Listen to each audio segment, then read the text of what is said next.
Hey there, I'm Lex, And I'm Ken. coming to you live with. Ken Lex Connection. Now, listen. Listen to the invite list before you tune us out. If you hate the phrase, everything happens for a reason, stay. If you're a believer in any capacity, a seeker or a skeptic, stay. If you don't feel like you need to go to church to connect, stay. You've been wondering about a space where faith can be explored without fear, pressure, or pretense, stay. Because we designate this pod to our mission to create a space where questions are encouraged and doubts are embraced and struggles are met with grace. So if you're confused, curious, or just trying to make sense of it all, stay. Because no matter where you are on your journey, you're not alone. And we're committed to figuring this out together. 3, 2, 1.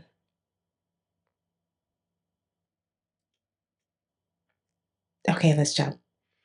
Ken Lex Connection. Hey. So, just want to start with saying thanks, everyone, for listening. And if you haven't looked at our YouTube, go ahead and jump over there because we do put up a little video that goes along with our cast, which makes it super fun and super dope. So, take a look. And today, I want to jump into talking about faith itself. Um, as we know, I struggle with my belief system, and I feel like it's growing and it's getting better or stronger, I should say. But then you get these moments where it's like your kid is like sick all the time, or you want this job so bad and everything points to you getting it and you just don't get it. Or you finally get this new car and you roll over one piece of plywood and all your tires are flat. It's like faith is cool when I'm at the car dealership getting a car. Faith is cool when my children are healing from their sickness. Faith is cool when I get that job that I really wanted. I think that when it gets on my nerves is when I lose that job what I wanted, or when I prayed or I meditated and my baby's still sick, or I have the car of my dreams, but now I need $5,000 to fix it. And that part gets on my nerves because now not only do I have to believe, but now I have to trust in the belief. It's almost like unfair. Like, why have me try if you're just going to kick me again? And I'm going to have to trust you on a different level. Why do I have to have ongoing faith for the same season? Why can't it just be faith for one thing and then we're done and then we have some new faith? Like, why am I being wringed out, almost hung out to dry? But I know that the Creator has shown Himself more times than not in my life. But I guess it just annoys me that I have to have faith in the things that I can't see, that I have to have faith in the things that I don't know, that everything that I know, that everything that I experience can't help me in the space of the unknown. So, like, just pulling from a question that we got from YouTube, why does it seem like the belief is rooted in blind faith or having faith? Like, you have to have faith in order to take a walk or have this journey. into your belief. I don't know, Ken. That's my side of it. What do you think? Why? Just why? I guess my first question, I'll answer a question with a question real quick. How do you define blind faith? What does it look like to you? Blind faith looks like I'm buying these pair of jeans, but I don't have time to try them on. But I have somewhere to go later tonight, and I need these jeans. So I'm trusting that they fit, and then I go home and they don't fit. Okay, so it's like trusting without any knowledge or proof that it'll work out. Right, just an idea of things that I experienced before, like that size jean fit before. Okay. Okay, so if we're going off that definition, I definitely feel like the process of the faith that is connecting with the Creator, following His laws, connecting with the Lord, and just following His lead is so ingrained with the idea that you're building a journey with the Lord where he's making promises to you. He's promising, hey, I'm going to do this in your life. I'm going to do this in your life. If you're asking, he's speaking all these promises, all these things that you feel in your very heart, like, I'm going to do this. I'm going to have this because I feel it in my very being. And then you see, you're believing, you have faith that it's going to come to pass. But it takes time. There's all these ups and downs in that journey.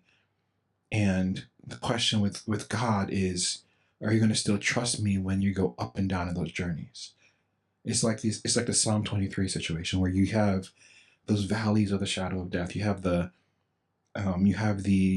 sitting by the streams of water, all these ebbs and flows, but there's this journey that the Lord wants to bring us on where we're believing that He's going to keep His promises.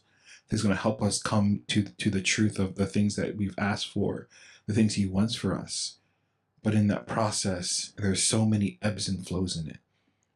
And I feel like the reason that there's faith is so involved in that, in like Christianity, faith is so involved with like the connection with the Lord, is because we can't see Him. It's because we can't touch Him every time that He is going to show us in various different ways, but he's going to expect something from us. It's like with so many men in the Bible. With Abraham, the Lord promised to him that his the Lord promised him that he would have through Isaac, God would build up a nation, and He would do so much through His son Isaac. And then at one moment, the Lord said, "Oh, Abraham, go kill Isaac," as a way of proving Abraham's trust in God. But Abraham had to have faith that God would still keep His promise through Isaac. And at the end of the day, the Lord stopped Abraham from doing it, and then the Lord blessed Abraham in that. And that's kind of an intense story, but the idea that the Lord is trusting, the whole faith process is us growing in our relationship with God, trusting Him more, believing in Him more, so that when things get harder, when things get easier, we trust Him rightly.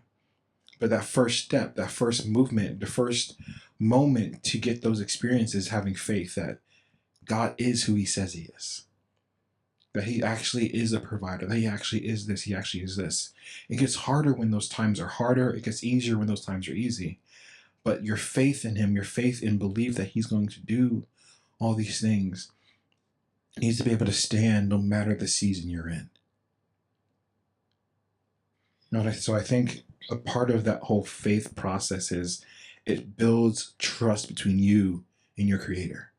It builds a relationship between you and your Creator, because He's going to keep His promises, I believe. And if you keep your eyes open to those moments, those little things where He's keeping this promise, He's keeping this promise, He's adding this thing that'll build up to the promises He has for you.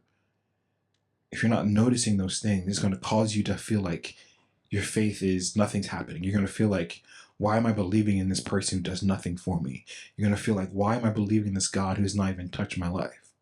But if you're not stopping and allowing yourself to actually see his movements, his ability to be there when you're low and be there when you're in a high place.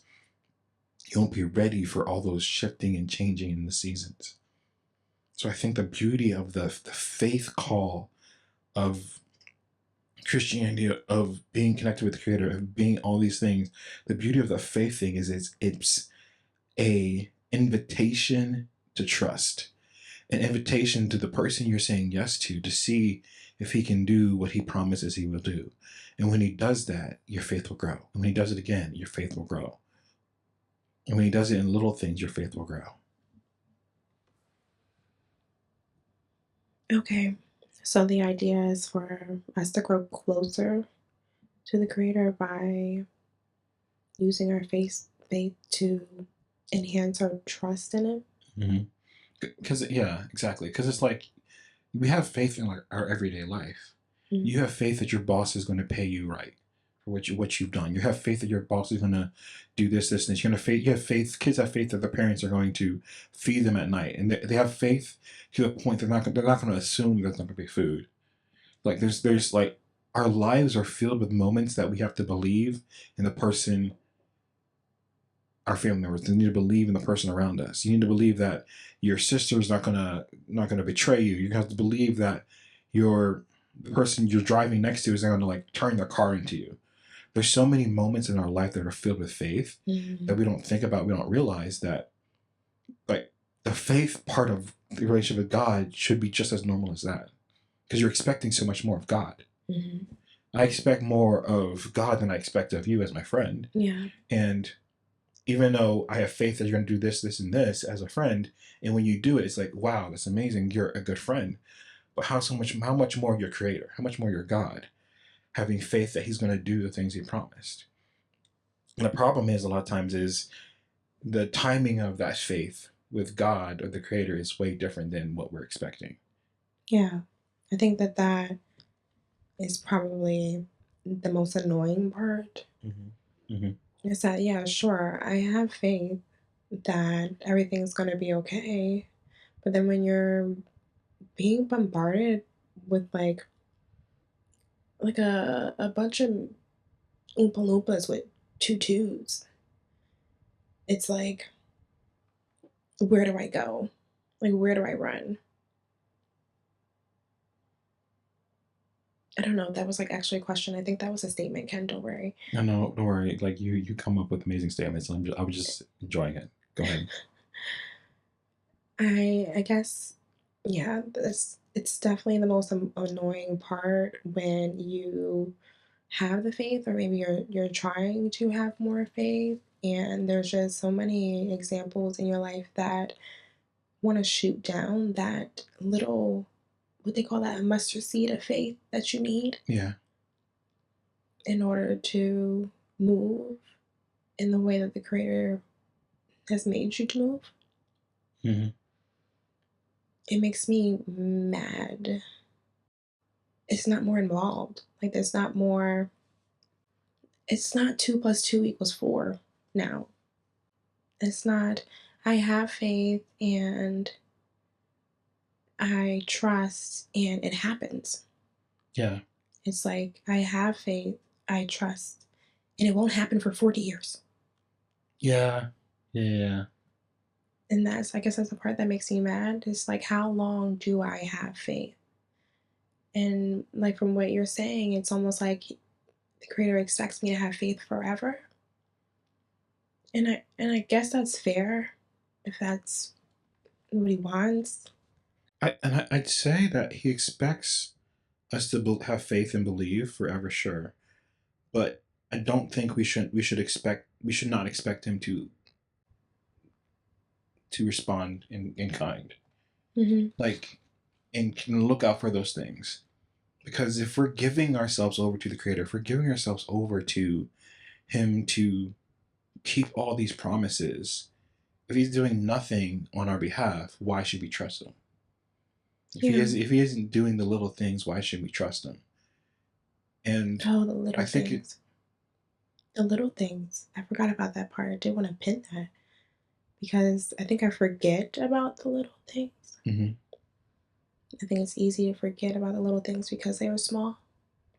I think it's easy to forget about the bugs in the summertime till you actually get to the summertime. But I mean, I guess I can see that the small things did lead to the big things. Yeah. I am not happy about it because I wish the big things led to bigger things. Yeah. I think that's so true, but I think the little things are so important because you need to see that God is doing something. Mm-hmm. Because if you don't take the moment to actually acknowledge those things and see those things, Mm-hmm. you're gonna get drowned in it. You're gonna be like lost in it, where you're like, what is happening? My world's falling apart, and like, where's the answer?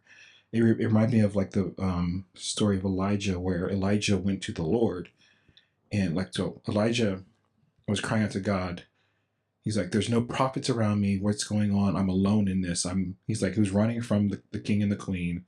So much was going on, and he was just crying out, "Lord, where are you? Lord, where are you?" And then the Lord like came to speak to him. He spoke through him through a storm.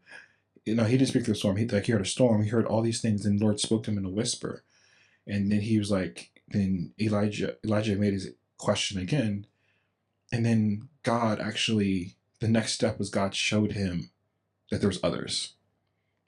And so that the whole process of like connecting with God is he's gonna be whispering, he's gonna be talking to you, he's gonna be crying out to you, showing how he's moving on your behalf and showing you the minute steps to bring you to the goal that you're looking for. But if you're not open to like seeing those little things, you're gonna lose. You're not gonna see the big picture. Because a lot of times, especially for these bigger promises, these huge things that the Lord's saying He's gonna do, and sometimes they're not. They might not seem like massive, but it's just like, hey, Lord, I need you to provide. I need you to do this, and it seems like it's such a simple thing, but it could be a big thing depending on your situation. But seeing where the Lord's you're crying out, you're praying, you're calling out to the Creator, and He's doing little things. He's using people to help you here. He's doing these little things. He's doing these little things. But if you're not stopping and noticing how God is using these different people, God is using these things that you did before. God is using, oh, I have this money here. I have this money here. He's using all these things to get you to keep you as He continues to build a experience in you that you trust Him more. You trust Him more. You trust Him more. So when the big promise is given to you, you can handle it. You can actually steward it well. Because a lot of times these promises God gives us, these things we desire, are so big that if we aren't going through the steps to get there, and it's just thrown at us and immediately won't be ready to steward it well, and it'll crush us. So you're saying that those steps have to hurt? They You're don't have to always hurt, but sometimes they're gonna hurt. Because some seasons, he's the training, the preparing you for those things are going to be, oh, you're by the quiet waters. For some of those seasons, you're going through the valley of the shadow of death. But that path, that guidance, he's preparing you and leading you to something. At least that's the faith. You're hoping, you're praying, you're trusting that the Lord's going to guide you to a promise. so unfair, but I understand. So, what does having faith of a mustard seed look like? Well, what's an example of that? Like, how much faith do I need to really have to like get it going? So, wait. So you're saying even if I have faith, there's still going to be storm. Yeah. There's still going to be pain. Yeah. There's still going to be flat tires, Yes. sick babies, Yes. jobs that I wanted and couldn't have, Yes. but I was built for that job, Ken.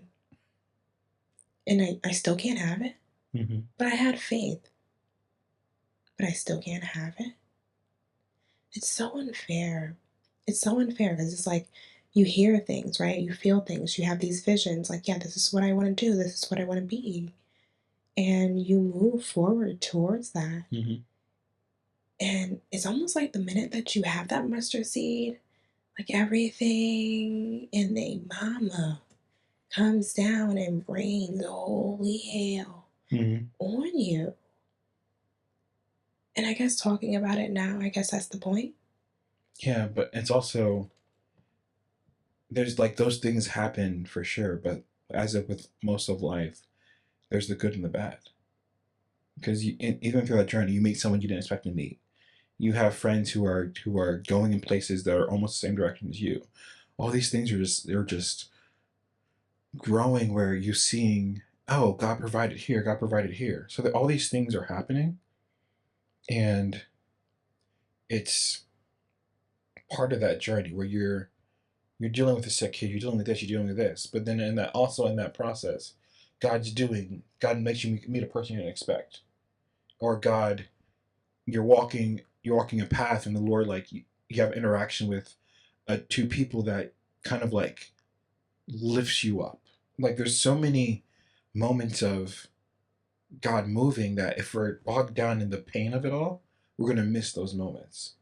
But you also need to recognize that they're both are happening. Like the journey isn't going to always be easy. The journey isn't going to always be perfect, but the journey is going to lead you to what God wants for you. Ugh, that sounded so good. Fine. Okay. So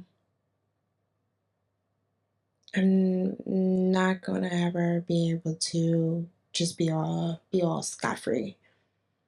I can have as much faith, more than a mustard seed, but the storms are going to come.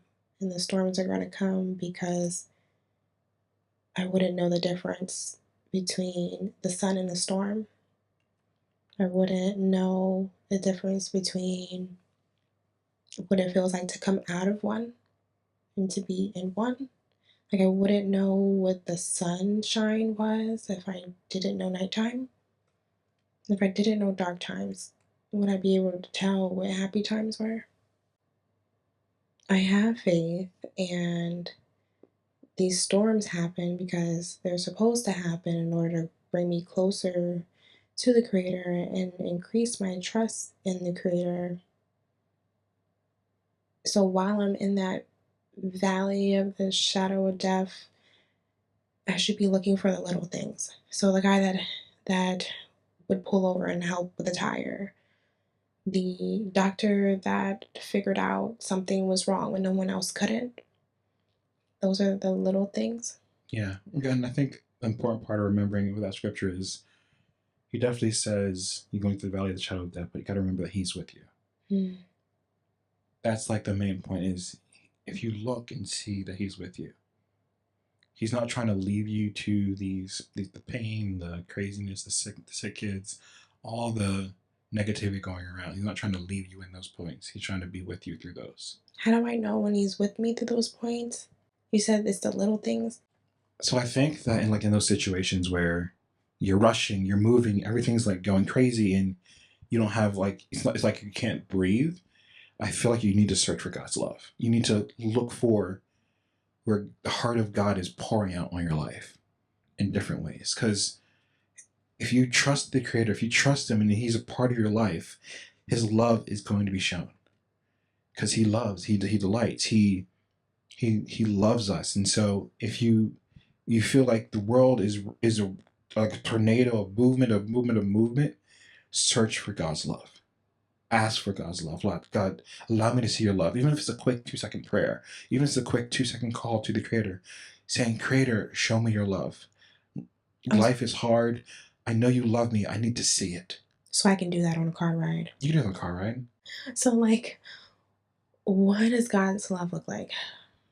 Like, if I'm driving and I'm asking for his love, oh crap, I know what it is. Okay, I'm supposed to be there at 9 o'clock. I get there at 8:59, but I should have got there at 9:20. Is that it? Yeah, it's definitely God's love. Ooh. Okay, couldn't find a shoe that I really wanted to wear. And I was like, oh my God, please help me. Angels help me. I turn around, the shoe's like right there. Thank God. And I think a cool thing about that is it's building that little thing noticing. Or when oh my gosh, when it's like that voice that goes, bring your coat. Mm-hmm. And you're like, oh, I'm standing outside. And that voice is like, bring your coat. You're like, I won't need it. And then you go outside, and then an hour later it starts pouring, raining. And you're like, dang, I should have brought that coat. Is that the same? Is Yeah, that, those are little faith moments where we don't think it's like a big deal. We just think it's like, oh, this is not crazy. But it's God trying to, hey, this is what my voice sounds like. This is what my voice sounds like. yeah, I feel like we're still made to believe that, AKA talking to ourselves, is like delusional. But like, how do you get to God if you don't go within yourself? If you don't go to yourself first? Like, Mm-hmm. how can you like connect with the universe at all if you don't connect with the part that is connected to the universe, which is your spirit, right? Mm-hmm. Yeah. Whoa. Okay, so search for God's love when faith hits the fan, guys. That's it. Faith hits the fan. You know the fans, they be spinning around and you put your finger in it and you pull it back thinking that you lost your finger. I know you guys had that moment where you were kids and you just put your finger in there because nobody was looking and that thing hurt. That thing hurt. So when faith hits the fan, look for God's love. And that could be finding a missing shoe. That could be finding a matching sock. That could be finding a quarter because you just need 25 more cents to get this, whatever it is you need from the store, but you just need 25 more cents. I guess that's fair. You said we have to have faith in order to grow our trust in relationship. With God, yeah. And the way that we have faith is by understanding what God's love look like so it doesn't feel blind. Like you might not have gotten to where you envision it or what he said that you would get to, but you're on your way. So while you're on your way, while the storm hits, when your faith is hitting the fan, you may, that's where your faith is somewhat required because you still need to stay planted in that faith and continue to move in the way that to stay planted is to look for God's love. And that would be the last chocolate frosted sprinkled donut for me. You ever got the last of something and you're like, ooh, it's the last one? Did you ever think about it being God's love? I didn't until today. I'm really glad that he saved that shampoo for me. That was great, Ken. I think before we like wrap it up, I think I have an interesting question that we can throw at the people. Okay. So if you're listening, I think it'd be cool, like, if you listen to this and you're here at this point, take 5 seconds, ask the Creator, ask God, hey, where have you shown me your love this week, or this past week, or this past month? Where have I seen you do something faithful? And just see how He answers that. See what you feel. See what He reminds you of. Maybe He reminds you of a moment. Oh, you got, like, the Creator told you, hey, go to work this way, and then you find out, oh, there was an accident the other way. It can be so many things. Just ask Him. Be like, hey, Creator, God, when was the last time I felt that you showed me your love, that you showed me you were faithful? And throw it in the comments. I'm just will be so interested to hear like Yeah. what the Lord's been doing for everybody who listens. Yeah, absolutely. I'm super excited for that. Don't miss it. We might feature one of our favorites on another episode. Keep tuned. Stay focused. Love is light. Light is love. Peace out. Bye bye. Ken Lex Connection. Bye.